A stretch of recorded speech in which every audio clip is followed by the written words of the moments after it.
Shalom, salam sejahtera untuk kita semua.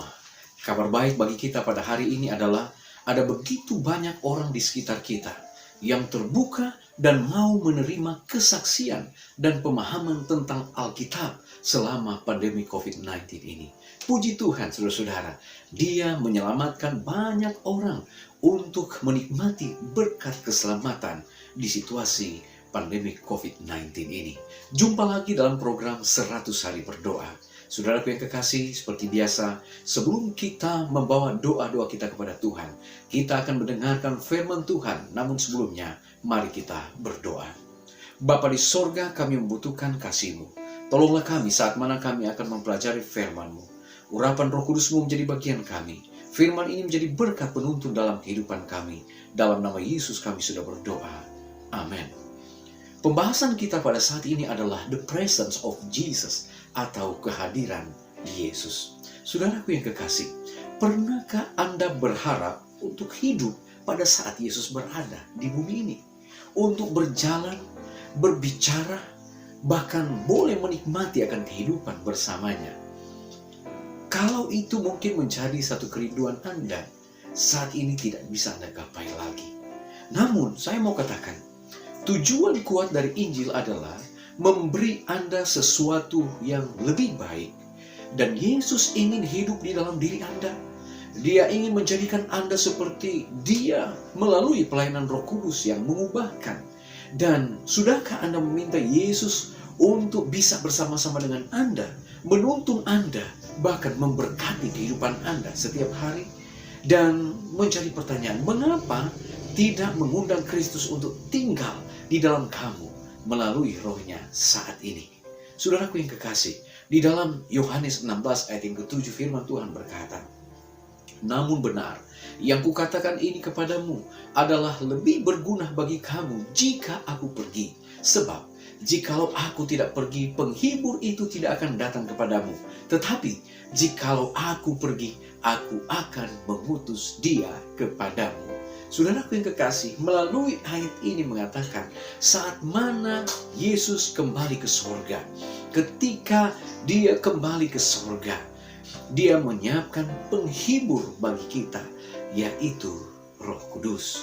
Saudara, di dalam buku Pelayan Injil halaman 252 alinea yang keempat, Ellen G. White mengatakan, Kristus menjanjikan karunia rohnya kepada gerejanya. Dan janji itu sama banyaknya kepada kita dengan yang diberikan kepada murid-murid di waktu dahulu. Tetapi, sama seperti janji yang lain, itu diberikan dengan persyaratan. Banyak orang yang mengaku percaya dan menuntut janji-janji Tuhan. Mereka membicarakan mengenai Kristus dan Roh Kudus. Namun, mereka tidak menerima keuntungan. Karena mereka tidak menyerahkan jiwa mereka kepada bimbingan dan pengendalian wakil-wakil ilahi. Saudaraku yang kekasih, kuasa Roh Kudus telah dijanjikan untuk kita, sebagaimana yang diberikan kepada murid-murid di waktu yang lalu. Tetapi, janji itu akan berlaku apabila kita mau membangun hubungan dengan Dia lebih erat. Kita mau menyerahkan jiwa kita kepada Tuhan dan kita mau dibimbing oleh kuasa Roh Kudus. Di dalam 2 Korintus 3:18, dan kita semua mencerminkan kemuliaan Tuhan dengan muka yang tidak berselubung, dan karena kemuliaan itu datangnya dari Tuhan yang adalah Roh, maka kita diubah menjadi serupa dengan gambarnya dalam kemuliaan yang semakin besar. Salah satu peran dari Roh Kudus adalah mengubah orang percaya menjadi seperti Kristus, to be like Jesus. Dan ini adalah salah satu peran dari Roh Kudus, akan menuntun kita dari hari ke hari. Apabila kita mau dituntun oleh Roh Kudus, maka kita akan dituntun untuk menjadi serupa dengan Kristus. Dan bagian yang kedua adalah Roh Kudus ini akan menjadi penuntun bagi orang-orang percaya. Di dalam Yohanes 14 ayat 6, firman Tuhan berkata, kata Yesus kepadanya, "Akulah jalan dan kebenaran dan hidup. Tidak ada seorang pun yang datang kepada Bapa kalau tidak melalui aku." Saudaraku yang kekasih, Roh Kudus akan menuntun kita kepada jalan keselamatan.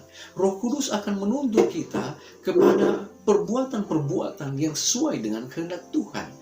Ketika kita mau membiarkan diri kita dikendalikan oleh kuasa Roh Kudus, maka apa yang kita lakukan, apa yang kita kerjakan, apa yang kita pikirkan, tentunya sesuai dengan apa yang Tuhan perintahkan. Sehingga akan menuntun kita kepada jalan kebenaran dan hidup itu sendiri. Kemudian yang ketiga, Roh Kudus itu akan memimpin kita ke dalam seluruh kebenaran. Yohanes 16 ayat 13, tetapi apabila ia datang, yaitu Roh kebenaran, ia akan memimpin kamu ke dalam seluruh kebenaran. Sebab ia tidak akan berkata-kata dari dirinya sendiri, tetapi segala sesuatu yang didengarnya itulah yang akan dikatakannya, dan ia akan memberitakan kepadamu hal-hal yang akan datang.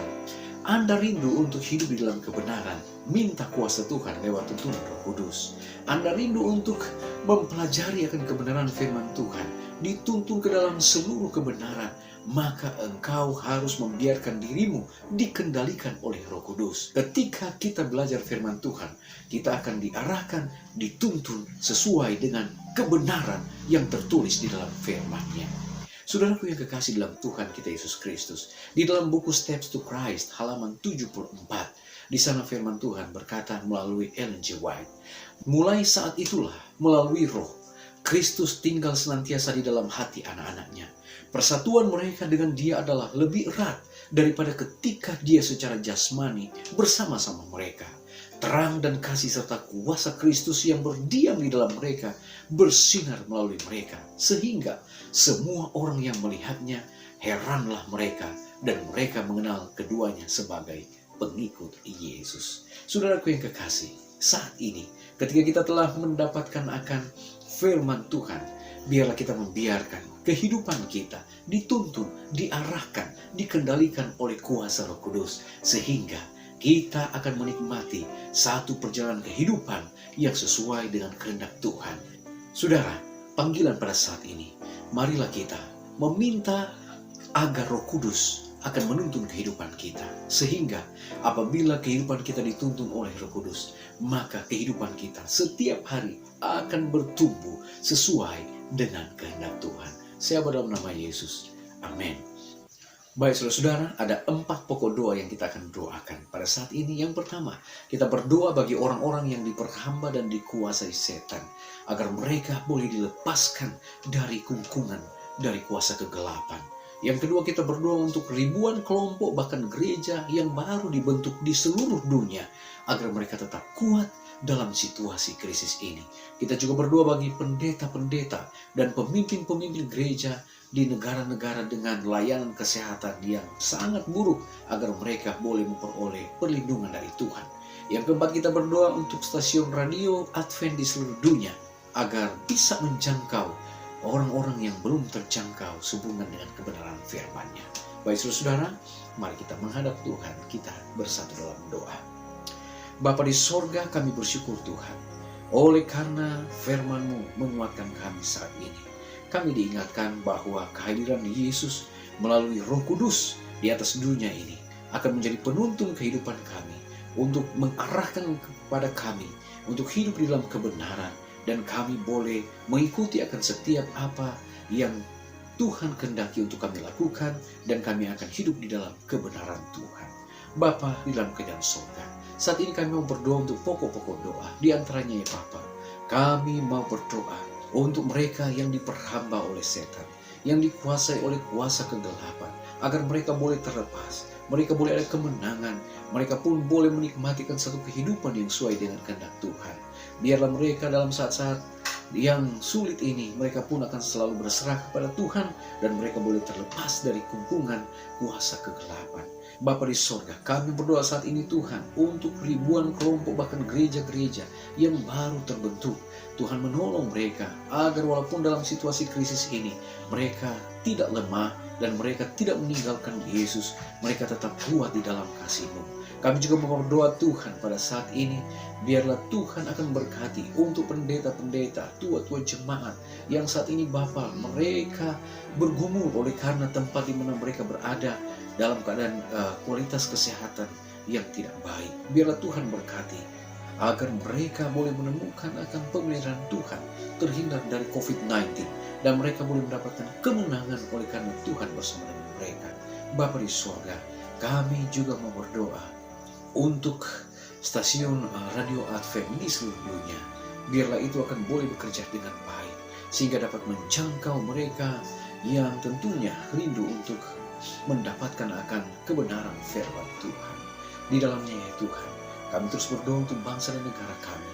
Tuhan pulihkan negara ini. Tuhan akan selalu jaga, pelihara, lindungi, sehingga pengalaman yang kami alami selama pandemi COVID-19 ini, kami boleh melihat cara Tuhan akan bekerja dan banyak yang boleh dimenangkan dalam situasi krisis COVID-19 ini.